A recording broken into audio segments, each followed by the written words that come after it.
Hello and welcome to another edition of Soul Liberty Live, everyone. I am so glad that you joined us today. Um, we have a but before I get into the show, I want our guest from our last live show, astrologer Francis, and author, editor at large.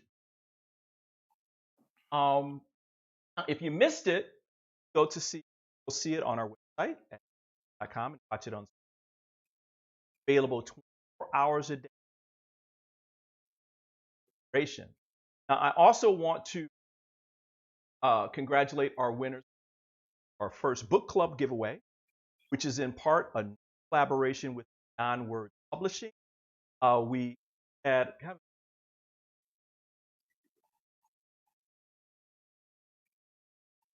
want to congratulate Mary Lovelace of New York and Jill Faenza of Helmet, California, who are receiving Jennifer Adams' new book, Love Coming Home, So congratulations to both of you. So let's get to this show is very special. As our guest today was first people who appeared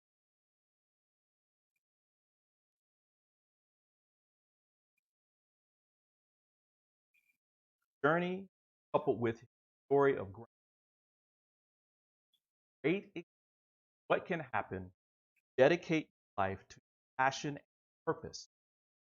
Now let me introduce. Paul O'Brien is a visionary entrepreneur who invented a new category of software and the world's largest astrology and divination. Now, he sold the company in 2007 and has authored three fantastic Great Decision, Perfect Timing, Intelligent, and his latest offering, Visionary I Ching, the Book of Change. So this guy is my brother in arms, person who had many. He sought after philanthropist, and currently he's the founder of. So it's my pleasure to welcome my friend, my brother in soul, Paul O'Brien, back to there he is. What's up, brother? Hey, Brian, it's so great to see you again, man. Oh, it's so funny because we were talking, uh, before the show, uh, that so many changes have happened in both of our lives. We kind of lost contact for a minute, but it just feels like we're just picking up where we left off before. And so it's really cool. So I'm so glad you're back, man. Thank you. Thank you. Now listen, everybody. We love. So if you have any questions, live show, post them in the live chat.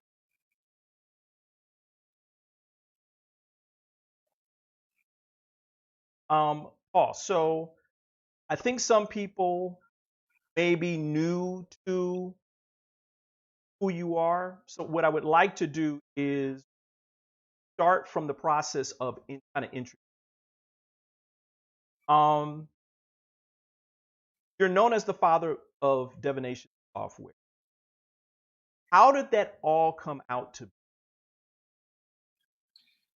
Well, it's the story of a man, of a person who left money for meaning. I was in the high tech industry as a marketing executive in the 80s, and I found myself consulting this ancient system of intuitive decision making called the I Ching, the Chinese I Ching. And the reason was because the place I worked was so dysfunctional, and it was I was very unhappy with the ownership of the company and the way that they were running things. It was a pretty abusive environment, and so I found myself casting the I Ching more often than usual. And that was something that I had been doing since I was 19 years old, which I discovered when I was a teenager in Berkeley as a student.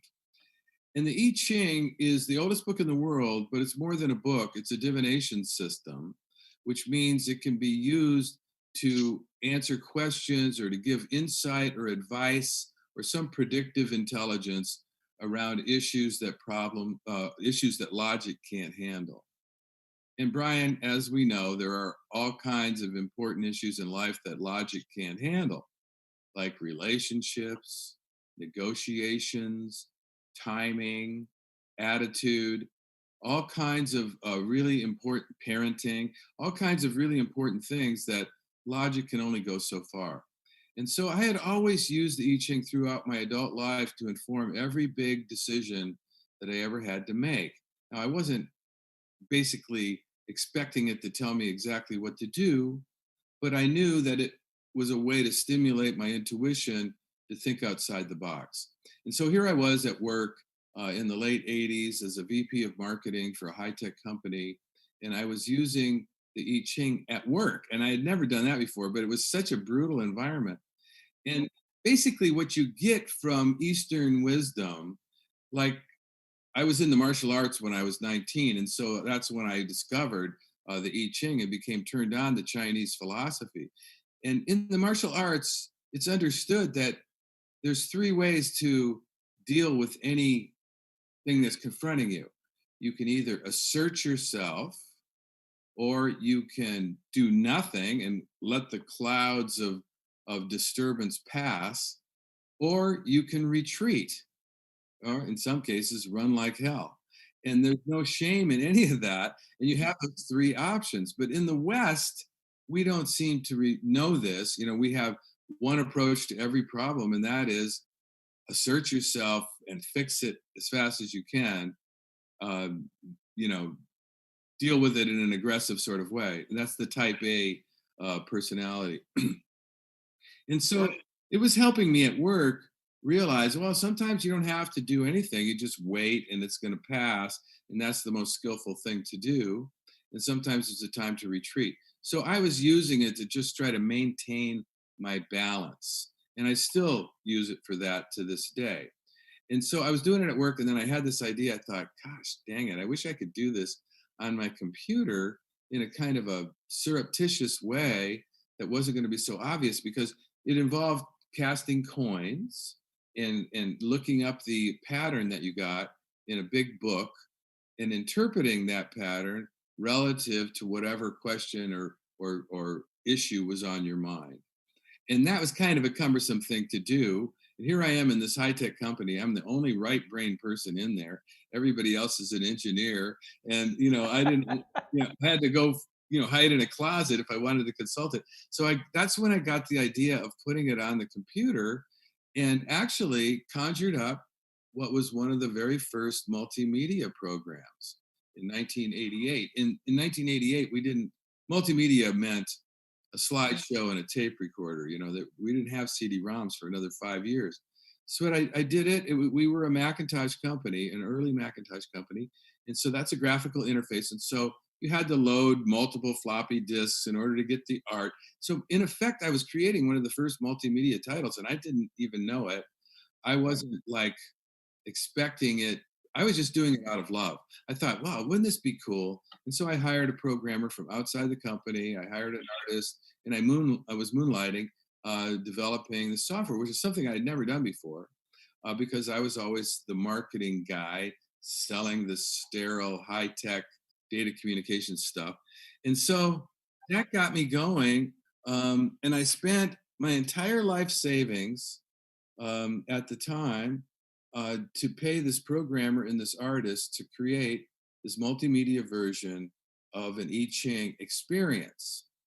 And it turns out that the I Ching is a perfect thing for a interactive software experience, because especially in those days when everything was so slow, because you know you've got these discrete steps, you know, and now it's evolved so much since then. Now we have an I Ching card deck, which is actually being published by Beyond Words that you mentioned earlier, Mm-hmm.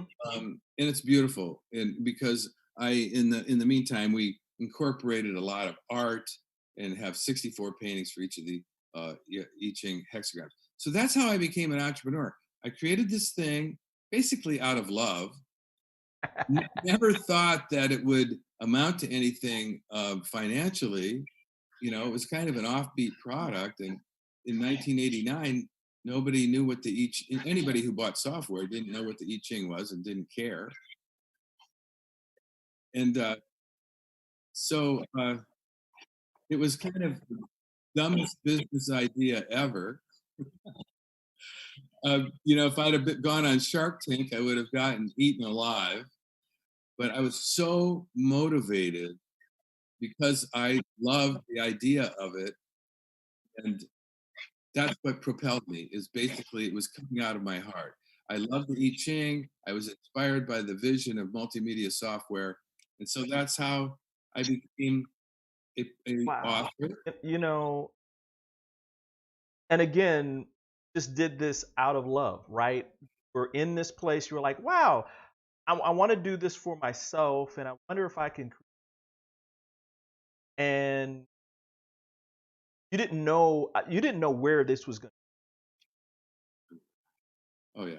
I mean, I had no um, financial motive. This was strictly an exercise in creativity that spoke to my heart, and it's kind of funny when you do the things um, that move you naturally. Doors start to open up, and amazing things happen. And so, in the process of creating this thing, I had to write my own version of the I Ching text, which is quite a big book. It's probably, 150-page book, because the ones that were available on the market, they all were copyrighted.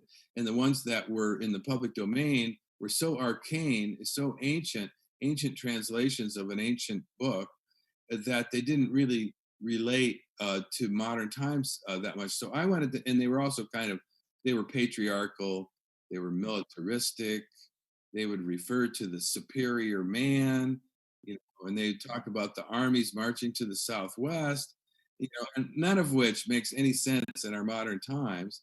And I wanted to make one that was non-sexist, non-militarist, more poetic, more lighthearted, and more suitable for the individualistic temperament of the American public. And so that's how I became an author. And I had been studying the I Ching for 20 years at that point, but um, I took up the cudgel and I wrote it, and it's evolved so much since then. I'm really quite pleased with the way it's turned out. We get a lot of good reviews because it's out in book form, it's out in app form, it's out in software form, and now it's out in the card deck form that I've got right here. This is the new vision. Yeah, you got one too. Yeah. And that's just came out from Beyond Words Publishing. It's beautiful. Oh All the man, it cards. looks fantastic. I've been kind of diving in a little bit here and there. I'll have to get some guidance from. I mean, We're going to talk a lot about this. Great. Um, this is all part of what I would say is a bigger intuitive decision process, right? You're helping people first discover this intuitive intelligence that exists, and then you're showing people exactly how you can use different tools to affect outcomes, positive outcomes, specifically passion, their purpose, creating their best life, those kind of. Am I right around Yeah. I mean, basically, it comes down to decision making. And that's what I talk about in the book, Intuitive Intelligence. By the way, you mentioned the book, Great Decisions, Perfect Timing. That's a precursor to this. This is the new form of that. That is also published by Beyond Words Publishing. Oh, well, see, And I'm going to have to get. yeah, no problem. And we'll see what we can do for you. And so, threaded through the book is the practical part of the book is I call it visionary decision making. And it's an approach to making decisions that's driven by a higher form of intelligence, which I call intuitive intelligence. And that's so important when it comes to creativity, when it comes to being in balance within your own life. um, the intuitive intelligence. Now, what is intuitive intelligence? Well, everybody's got an intuition. They call it the sixth sense, and they've called it that for 1,000 years. And so you can think of it as a kind of an instinctive way of knowing things, but it's based on our experience, and it's based on our collective wisdom that we've acquired through our experiences. I like to think of it as kind of a higher form of pattern recognition. Like, it's a way of filling in the dots. You get the big picture. That's what the intuition can help you do, and then you fill in the dots through intuitive interpretation It's you can it's like reading between the lines. Sort of like that's the way the I Ching works too. It doesn't tell you exactly what to do, and it doesn't predict exactly what's going to happen. But you read between the lines of this timeless wisdom in order to stimulate new thoughts about the way things can turn out, and it gives you more possibilities to work with. I had a counselor once. He used to counsel against black and white thinking, and one of the big problems we have today in society at large is black and white thinking. There's this plague, this polarized, the way people are so polarized in one camp or another. And my counselor used to say, there's always more than two solutions to any problem. And I've never forgotten that, because we don't see it that way. We say, well, I either got to run or I got to fight, or, whatever. We don't have that much creative flexibility. And so that's what the intuition can offer us. And that's what using a tool like the I Ching can do for a person. It might stimulate a new thought. It might stimulate a third option, and help us to think outside the box of the ego. The ego is very black and white thinking. You got the ego is the subject, everything else is an object of desire, perhaps, or an object of threat. And so we're always dealing in this dualistic realm. But when the I Ching doesn't care what you want to hear, and it doesn't care about your ego per se, it's basically just reflecting a more objective, it's offering a more objective mirror on the quality of the moment, so that you can think bigger. And Do you think that this is, again, it's the difference between two dimension, four dimension? I mean, the higher realms of multi-dimensional living, where, as you were describing before, um, it's not necessarily just like good or bad, positive or that there are these shades that exist that we can find our path toward a better and higher living, higher quality. That kind of like where yeah, you're going. yeah, it's kind of like surfing, you know, because you can't control the waves of change. Everything's always changing, and we try to control that. We really want to have as much control as we can. The ego does, because that's what makes it feel safe. And when we can start to learn that change is a friendly force, that there's a reason for everything, and become more uh, going in the flow with change, then it becomes more of an art of keeping your balance, rather than having some completely thought out thing. If I could have never, in terms of my career and my entrepreneurial career, I could have never anticipated what happened. I just kept doing the thing that inspired me, even though I could see no end game, I could see no exit strategy, I could see no big money in it. I thought, if I could just make a living doing something that was meaningful to me, I would be happy. I called that creative freedom. I didn't never anticipated that it was going to lead to creating the world's largest divination and astrology websites. We didn't even have websites then, and then selling it for millions of dollars, um, and becoming an author and writing 3 books. I never had any idea it was going to lead to all of that. I was just sort of staying true to my heart, to my vision, and to my sense of what was meaningful to me. And that's the lesson in my story, I think. Now, everyone, just want to hear, understand what Paul's talking about. Um, the website that we're talking about, I use because I was a techie. Talking about places like tarot.com, divination.com.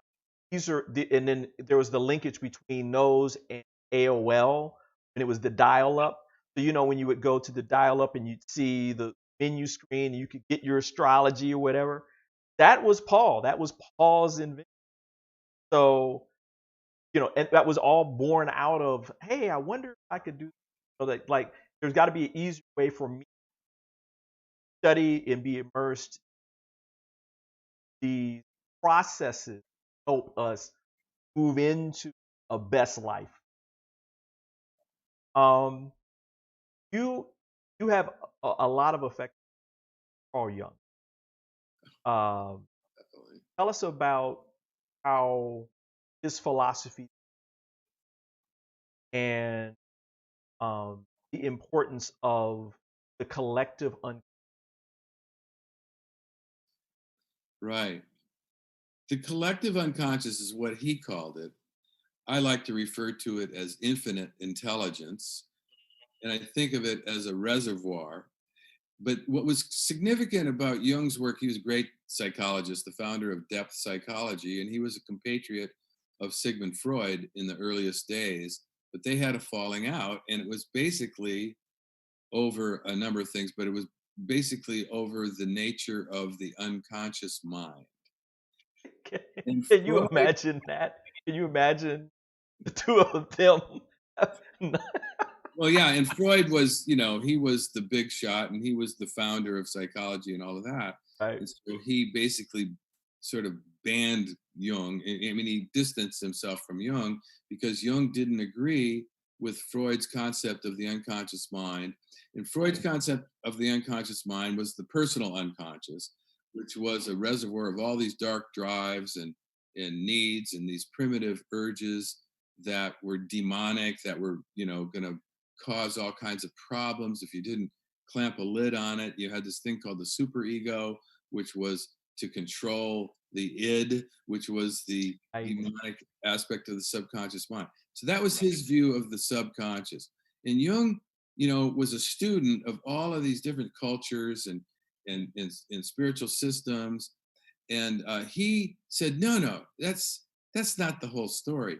There's a lot of really marvelous things that come out of the unconscious that emanate out of cultures in a much wider way, and all of these spiritual impulses and creative impulses are coming out of the unconscious mind, and that we all partake in an unconscious that's shared. It's like a shared resource, and he called it the collective unconscious, and it had a much more positive aspect to it than the personal unconscious of Freud. So there was this reservoir. And so then he defined this thing called archetypes, which are energetic patterns that are within us and that are within society and that we can tap into. And so, I mean, in the simplest of terms, if you think of a tarot card deck, it basically is a set of archetypes, like there's 78 cards. Or the I Ching, like these I Ching cards that we have over here. There's 64 of them. There's 64 archetypes. Those, yeah, there you go. And those archetypes are inside of you. This is the thing that's makes them very useful, because if you have something on your mind that you can't figure out and that's bothering you, an issue, a problem, a dilemma about a relationship or about a timing move that you might want to make, you can shuffle the cards and you can do this little meditation with the deck, and then you can pull a card and let that stimulate your intuition, because you're going to interpret that. You can interpret the art, and then you can read from the book. There's a handbook that goes along with the card deck, which is basically the latest version of my interpretations of the ancient I Ching that I wrote in 1989. Let's make sure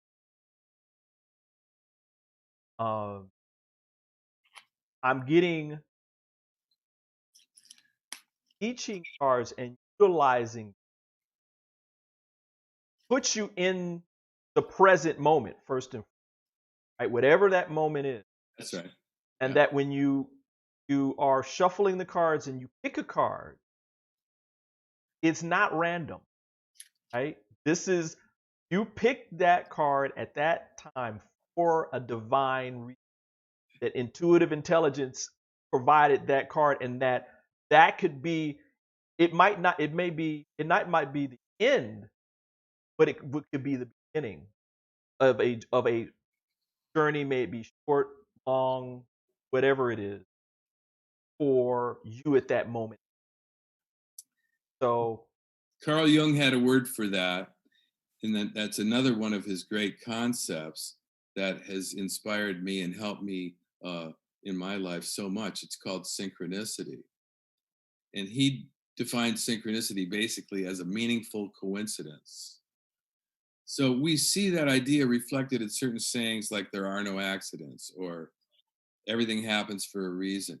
So the idea is when you are shuffling those cards and you're thinking about whatever's on your mind, then you draw a card or cut the deck and draw a card. That card is inside of you. It represents one of the 64 archetypes that's inside of you. And that's card is coming up for a reason. That's synchronicity. That's a coincidence. So when you use the I Ching or tarot cards or any divination system, what's happening is you're manufacturing a meaningful coincidence. And then you use your intuition to decipher what the meaning is with the help of the text or with the help of what you happen to know about that set of archetypes. So it's like the synchronicity principle is operating on a set of archetypes that was defined by the ancient sages. Like astrology is the same way. It's like your birth chart, that's a meaningful coincidence because it's actually a map of a moment in time. It's a map of the sky. And so it's where all the planets are at this moment in time, whether it's during the day or the night, it doesn't matter. It's a map of the sky from the point of view of the hospital bed that you're born in or whatever. And you're just looking up. And if there wasn't a lot of light interfering or whatever, you'd see where all the planets are. That's an astronomical thing. Well, astrology is an interpretation of that astronomical map of a moment in time. And it's a coincidence that you happen to be born at that moment in time in that place, and so you can read that coincidence using astrology. So that's synchronicity, and it happens all the time. We can have hunches, or we can feel like calling somebody, and the next thing you know, your phone rings and that person has just called you. Or a lot of times, the way that you meet your significant other is like so coincidental, it's amazing, seems magical. There's so many stories like that. That's a meaningful coincidence. He just happened to be there when she happened to be there, or he happened to be there, and boom. So that's the power of synchronicity. That's what I refer to as perfect timing. Synchronicity defines perfect timing. What we have to do is to get in sync with that by being in tune with our own self, with our own sense of timing, with our own sense of who we are, with our own vision of what we want, with our feelings. So our job is to try to stay in balance as best we can so that we can be receptive to these signals that come our way in the form of synchronicities or meaningful coincidences. so what I'd like to do is take a short break, come back with Paul. And Paul, if we're cool, would you want to experiment on me? Like we could kind of lead me through a quick little shuffle of the cards. I could pick one, and you can kind of tell the audience like what that means. I kind of go through a little sample, Yeah, and sure. then I would well, I want we talk all the time what's happening, and I want to get your insight about how we can use intuitive intelligence, being in line with divine time, better ourselves this kind of time. It's a lot. So I really want to get. So everybody, we're going to take a quick short break, and we'll be right back. Hey everybody, I'm Francesca Maxime and want to really invite you into a new conversation, which might feel a little bit uncomfortable to start. Inside Out with Natasha and Francesca, unpacking racism. Where did we get these ideas? Why are we in this white body supremacist society? What is it to be an embodied anti-racist? I'm with Dr. Natasha Stovall. Natasha, explain what you see in your therapy sessions and why you want to do this show. I want to do this show, Francesca, because so many white people in my practice are asking, why is it that the world that we live in is so racist, but I don't feel racist? I'm not a racist. And even though I think that's a very sincere question, I think all white people now need to begin from a place of the world that we create is racist, whether we mean it to be or not.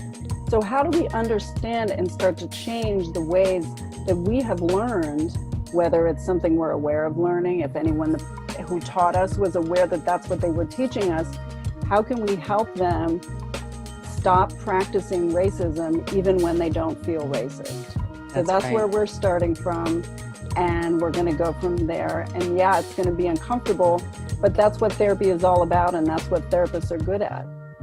All right, Natasha, thank you. And everybody who wants to tune in, it's pretty much a show that's going to be about white-bodied folks and inquiries there. And certainly we'll be taking your questions, but anybody can tune in. It's going to be on Facebook Live Wednesdays at noon. We'll look forward to seeing you.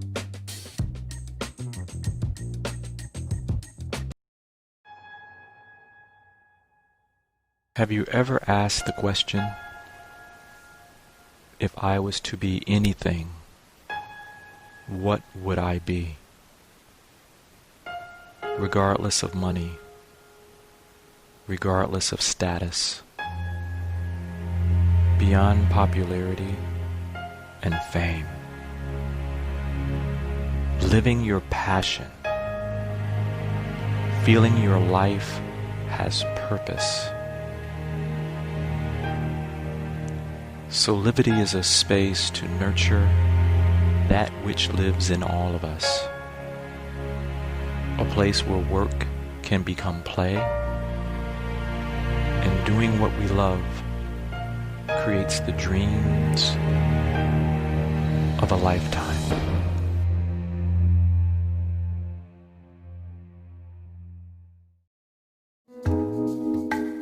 Some people have a posture in which the shoulders round. Some people have a belly that came from long hours working in a computer.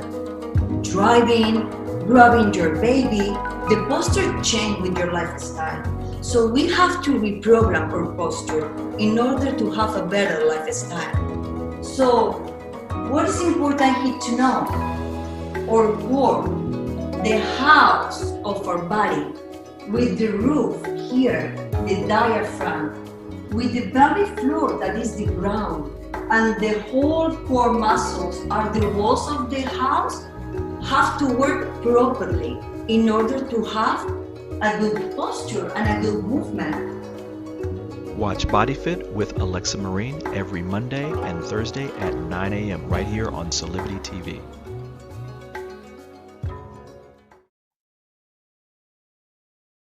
All right, and we're back with Paul O'Brien. Hey, Paul. Hey, Brian. All right. Again, everybody, if you have any questions, please write to any of the feeds and try to get to.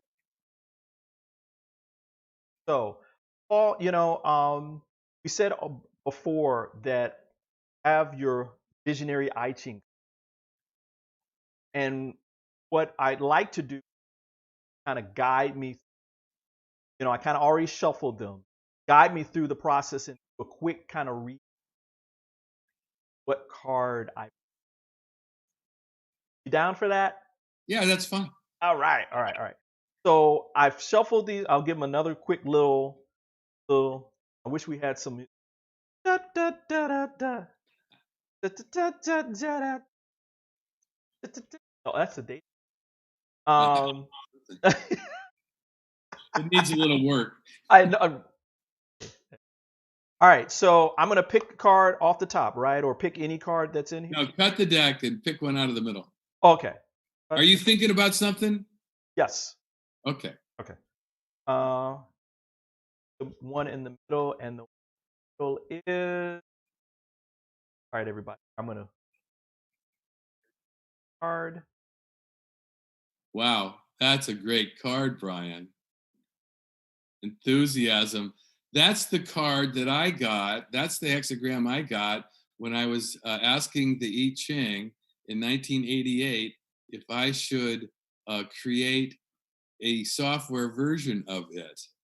And I got enthusiasm turning into breakthrough.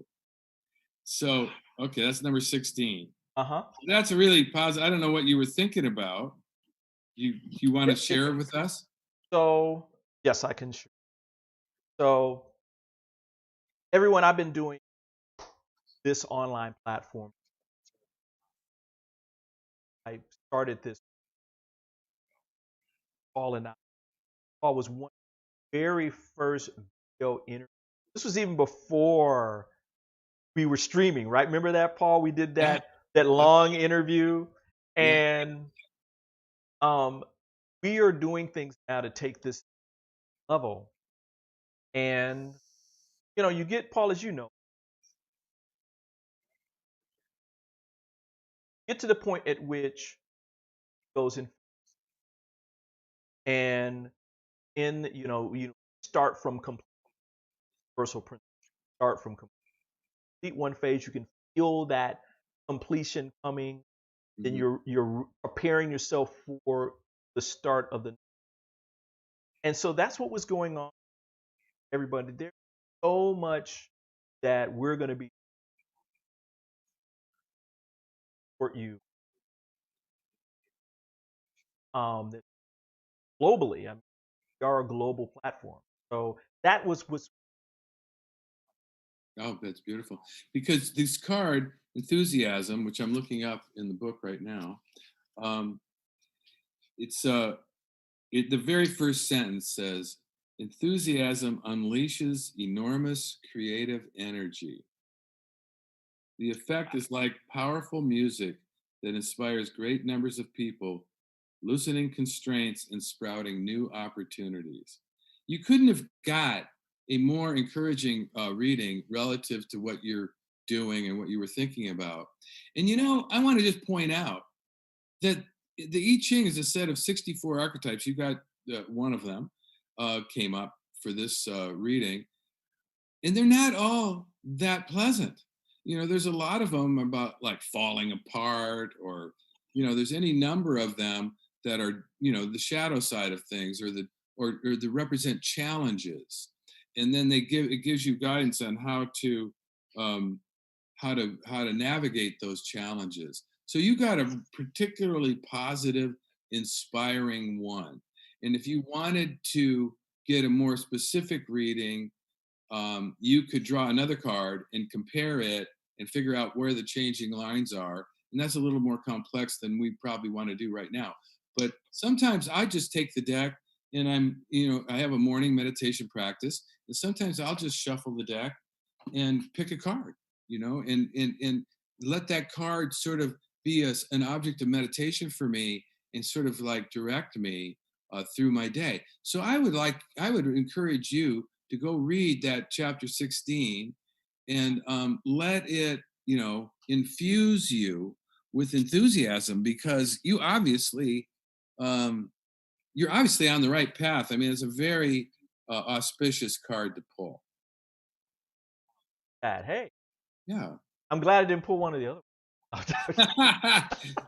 Now, Like Brian, did you rig that? I mean, did you go through the deck and find the one you liked the best?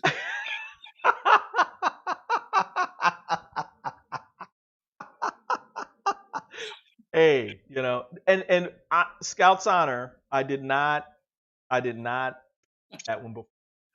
That was an honest pick. Well, knowing you, Brian, and you're the one who said cut the deck before I picked it. So I cut the deck and picked that one. So that's perfect. It's beautiful. What's the importance? What's in these times? What's the of having this kind of what is that why? I mean, it goes to the why, right? Why should we? Why should we? What are those you have had in your life that answer? Well, I don't know if you're referring to the pandemic or not, but it's certainly impacted everybody's life in the whole world. And what an amazing collective experience that we are having that's increased anxiety and stress, and it's just made everything more difficult. And I think of it as some kind of like collective initiation that we're going through, or that we can go through on a personal level, where we're having to deal with um, existential fears in a very immediate way. And it's sort of like puts everything in stark relief. What's most important? It helps us in a way. The positive side is that it throws us back upon ourselves, and so that we have to examine what's really important. We don't have time to fool around. We're not even able to fool around. And so the I Ching can help. I think of the I Ching as a form of meditation. And I think meditation in general can help us find some sort of balance and support our intuitive ability to figure out, well, what are we going to believe? Who are we going to trust? What kind of decisions are we going to make about social distancing? Who can we afford to get close to? All of these very important decisions are upon us now, and we need our intuition more than ever, because there's no way to do it exactly right. I mean, what are you going to do? Be a hermit and not relate to anybody? Right. So you've got to use your intuition. You got to trust your intuition, so that you're not taking too much risk, but on the other hand, so that you're not um, completely playing it safe, because you can't completely play it safe. Life has risks. It's sort of like I ride my bicycle downtown. I'm taking a risk every time I do that some car is going to hit me and kill me. So we can't eliminate risk. We have to manage it.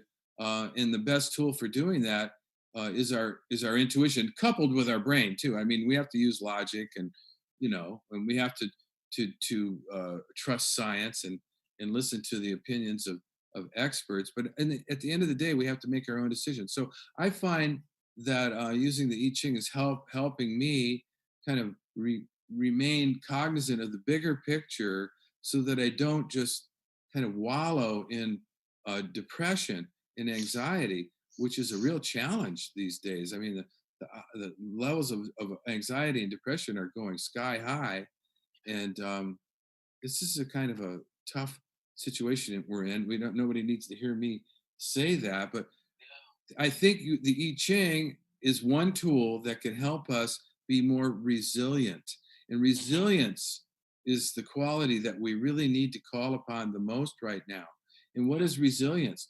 It's sort of your ability to go with the flow. It's your ability to adapt. It's your ability to survive. And it's your ability to sustain hope. It's so hard. The uncertainty level is so high right now.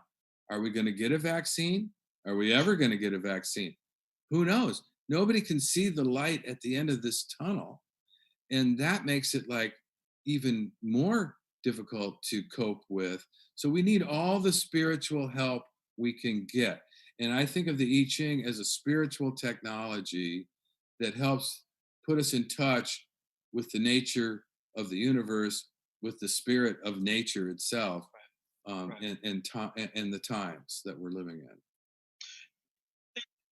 That well, I personally believe this pandemic at this moment out help all of us collectively as the human body, right? As the macro human body on to literally sit us down and get us out of just running around and doing all this stuff that are basically kind of distractions. And Right. to set, because we're literally put at home where we can go anywhere, and that we have to be in our current. Because of that, here's my question: I know that, you know, in America, we just topped 70,000, Wow. very bleak, that kind of thing. From your own experience, do you feel as though there's always like, and I don't mean like, there's an opportunity for us individually, us collectively to make a leap that way? Yeah, I think it's more than an opportunity. It's almost imperative that we become more conscious and more spiritual. We certainly have more time. Those of us that aren't working, I have such great compassion for the essential workers and for the frontline workers.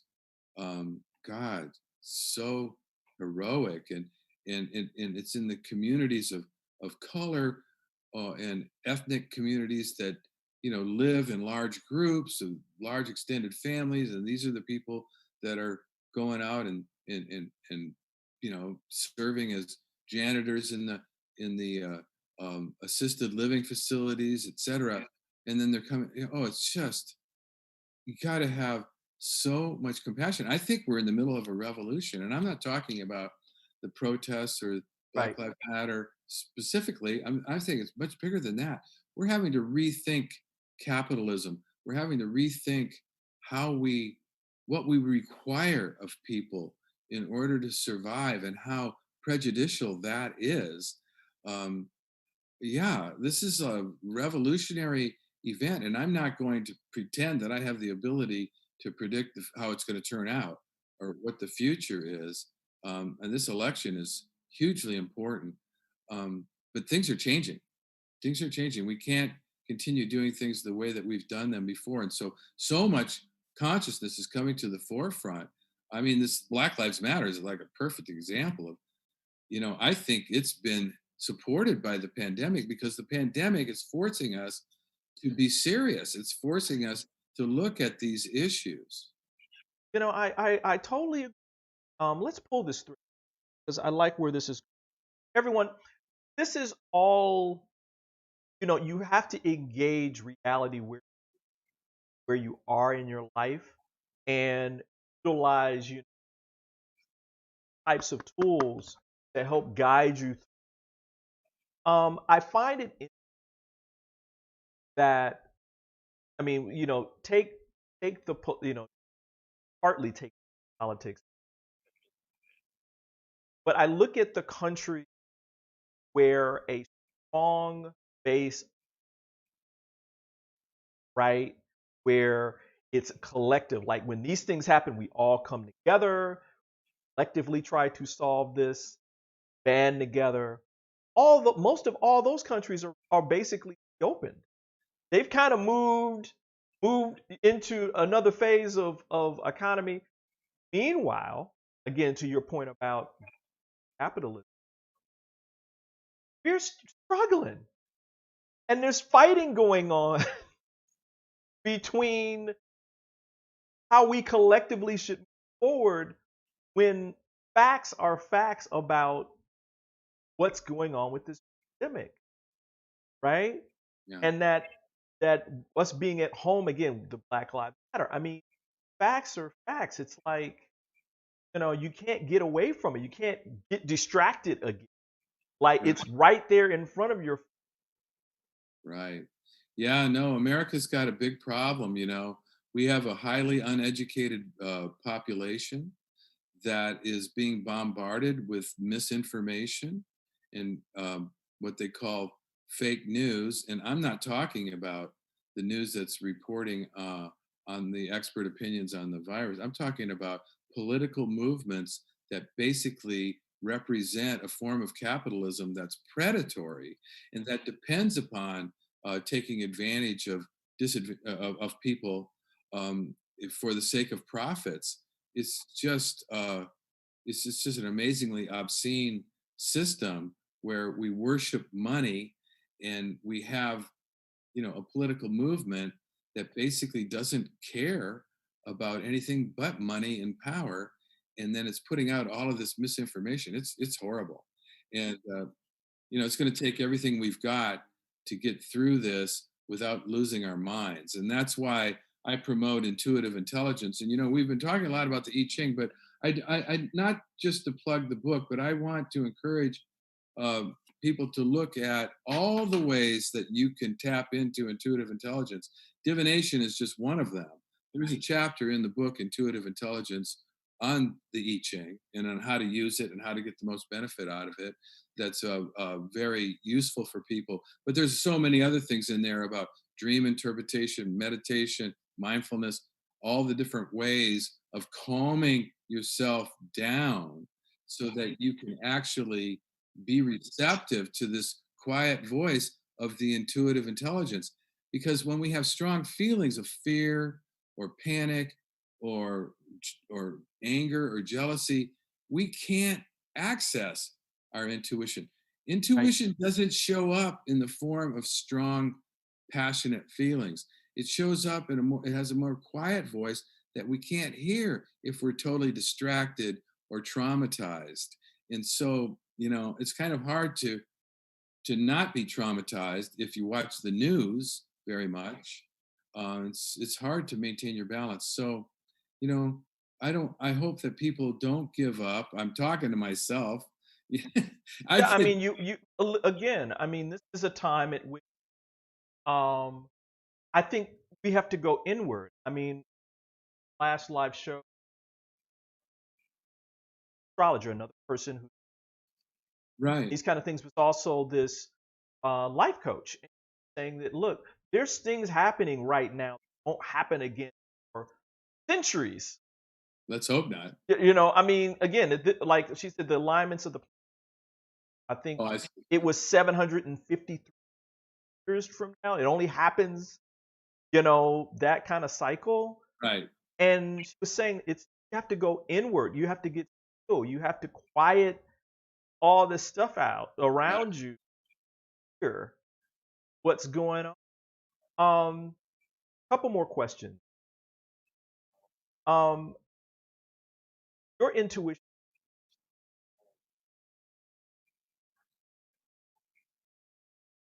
I won't go into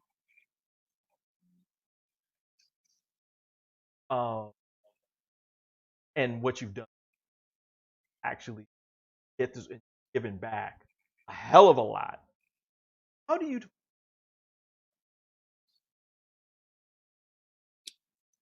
I define success as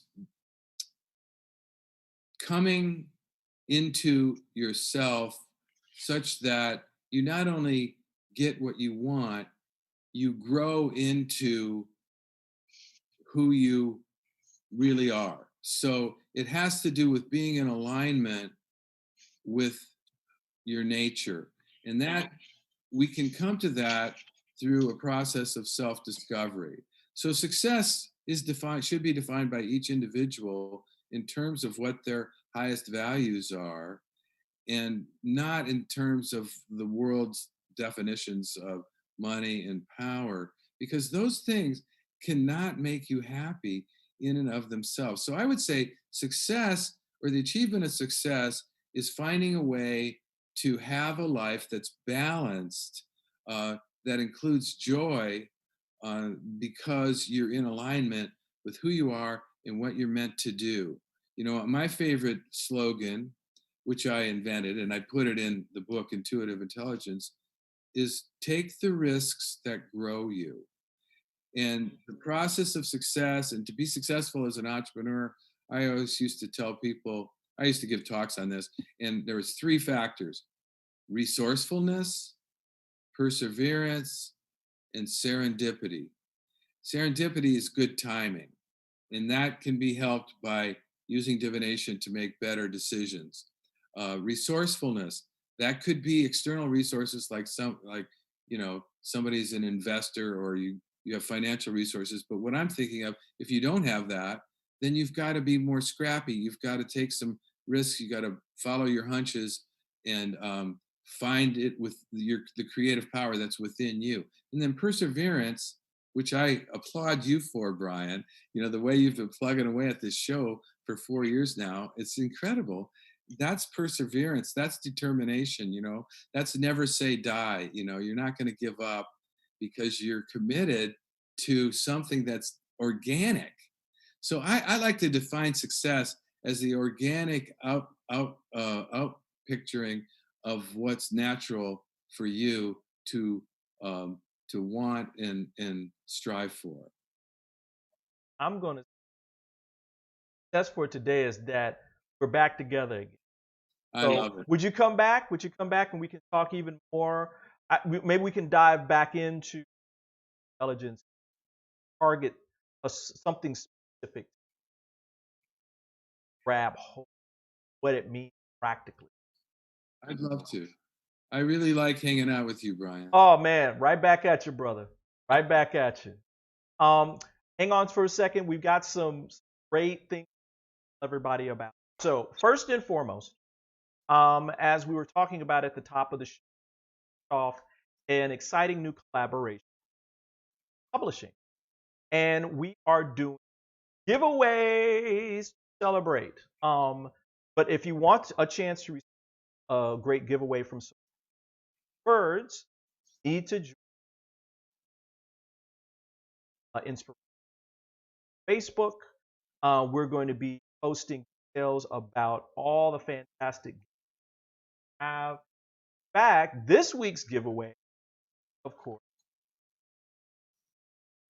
cards from our own Paul O'Brien. This is going to be a great gift. So look for information right on the book club site. Also, I want to tell you guys about an exciting new 21-day Phoenix Challenge with our own $1 Million Chef Walter Mertz and SOULIVITY's movement coach Betsy Tapico. Awesome. You can find out more information by going to soulivity.com right now. And finally, I want to tell you about next week's guest, which is we have noted and celebrated author Catherine, author of the book Why Worry?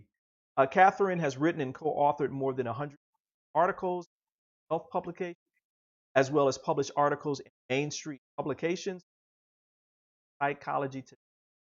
So, of course, you do not want to miss that show. And, of course, don't forget to go check out Soulivity TV, available to you 24/7, 7 days a week, all the time for your inspiration.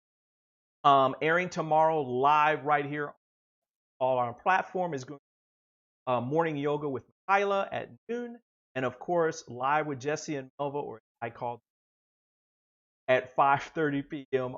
Tomorrow, right here on the Soulivity platform. So, on behalf of myself and my guest, Paul O'Brien, thanks again. I want to say thank you. And look, as always, passion, purpose, high quality living. All right, guys. Take care. Soulivity Magazine brings you the best in inspiration on Soulivity TV. Check out our new shows.